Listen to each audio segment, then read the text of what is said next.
Hi, hello everybody. Welcome back sa ating YouTube channel. I'm Prof. Bunny and welcome sa ating online classroom tutorial. As I promised, no, na this 2026 makapag-post tayo ng at least twice a month, no, para dun sa mga naghihintay ng ating mga tinatawag natin ng mga tutorial.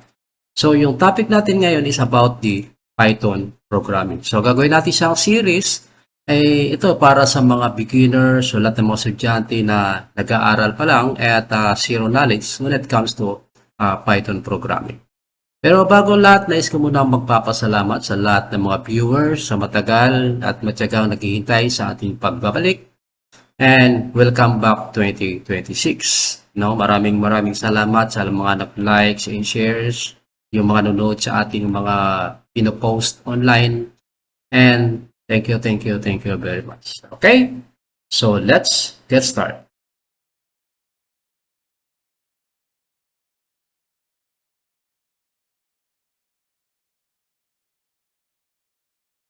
Okay, so yung gagawin natin, dapat merong naka-install na Python software sa inyong mga desktop or mga laptop, ano? So napakadali lang mag-download, no? Just type Python and makapag-install ka na in just a few seconds.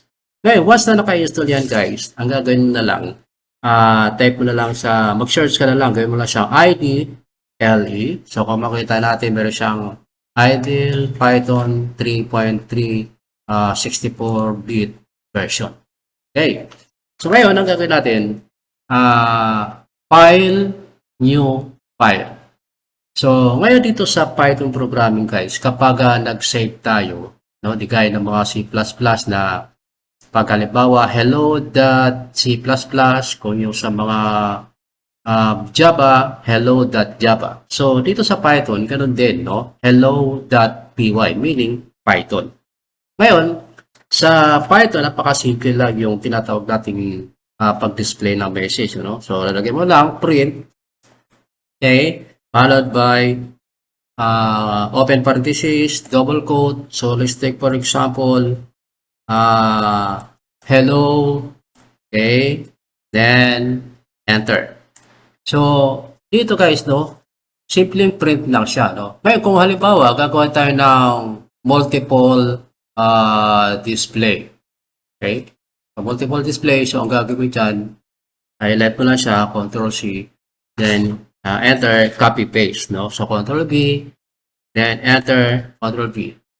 So babaguhin na lang natin yung message na gusto natin siyang magiging output. So halimbawa, hello, Prof. Bunny.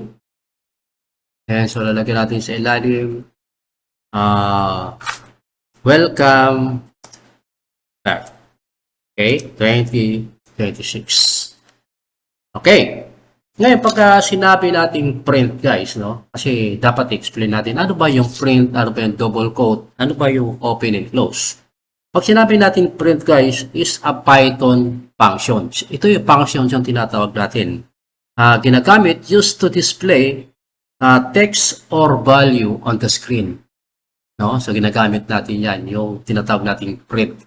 Kung ano yung nakalagay doon sa loob ng ating double quote and open close parenthesis, yun yung i-display ni Python using the print.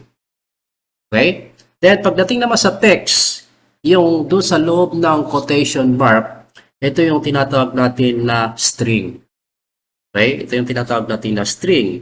And yung tinatawag natin na each print runs from top to bottom. So, ibig sabihin, once na-run natin yan, sasabihin niya, hello, Prof. Bunny, welcome 2026.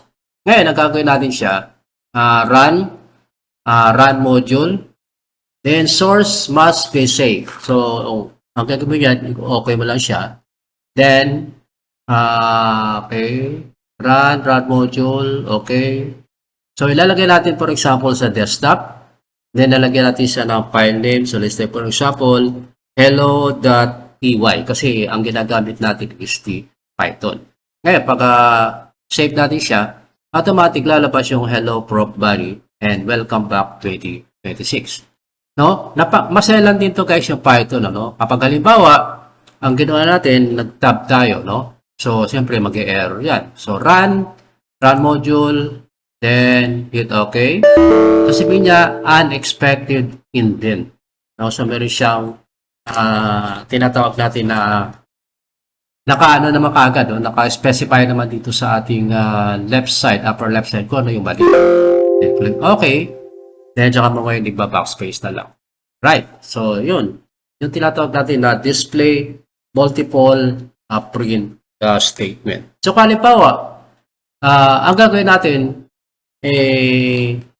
magti-display tayo, no? Display tayo ng value in one print. So, halimbawa, print, okay? So, dapat small letter siya. Okay, so print, open, double quote. So, hello. Okay. So, halimbawa, hello. So, gagamitin natin yung, yung \n. Okay, so \n.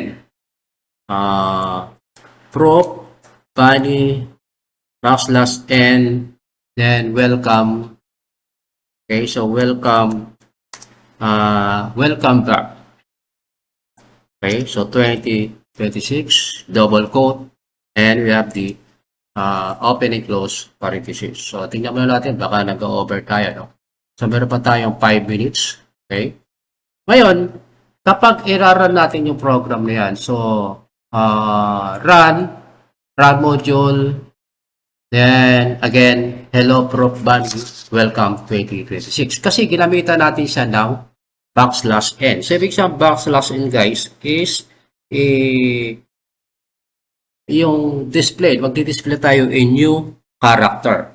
No, it tells to move to the next line. No? So, pag sinabi natin \n, no, yung parang inuutusan tayo na mag-move tayo to the next line. Kaya na-create siya ng tatlong line. Okay, so that's all guys. I hope na meron kayong natututunan at meron kayong masusubaybayan this month of January. Thank you very much and thank you for watching. See you on my next tutorial. Bye-bye.